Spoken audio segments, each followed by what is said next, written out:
very positive comments that I'm receiving from all the supporters that we have all over the Philippines and sometimes not even in the Philippines na eh.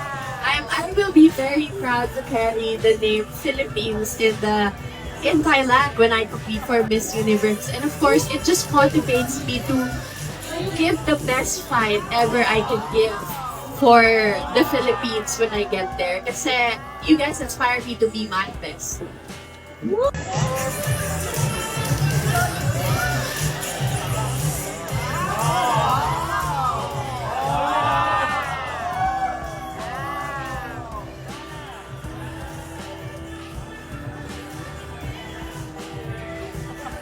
Magandang araw po sa inyo at welcome back dito sa ating panibagong video.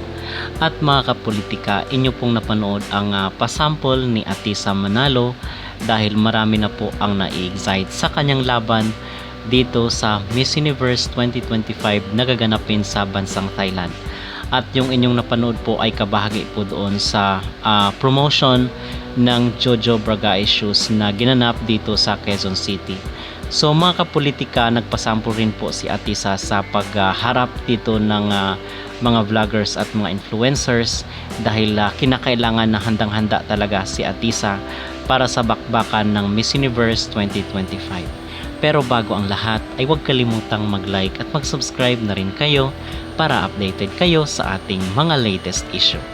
At 3 buwan bago ang pinaka hinihintay na Miss Universe 2025 ay meron na pong mga development dito kay Atisa at isa na nga po dyan ang post dito sa social media na kung saan ay nakipagkita itong si Miss Universe 2018 Catriona Gray na lumaban din dati dito sa Thailand at kinurunahan siya bilang MU 2018. So marahil mga kapolitika ay binigyan na ni Catriona ng tip at yung mga suggestion or recommendation dito para kay Atisa Manalo para sa kanyang laban doon sa Thailand.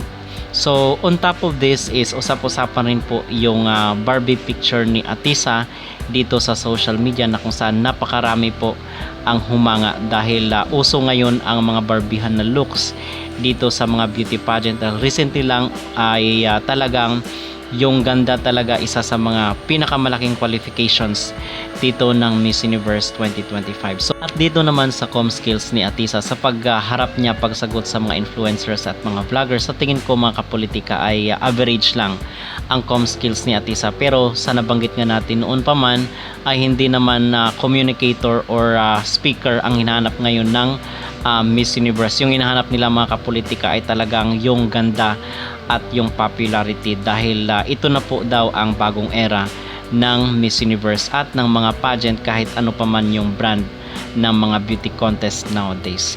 So kung kayo po ang tatanungin ano sa tingin nyo ang masasabi nyo dito sa pasample ni Atisa Manalo, mag-comment down below at huwag kalimutang mag-like at mag-subscribe na rin kayo para updated kayo sa ating mga latest issue.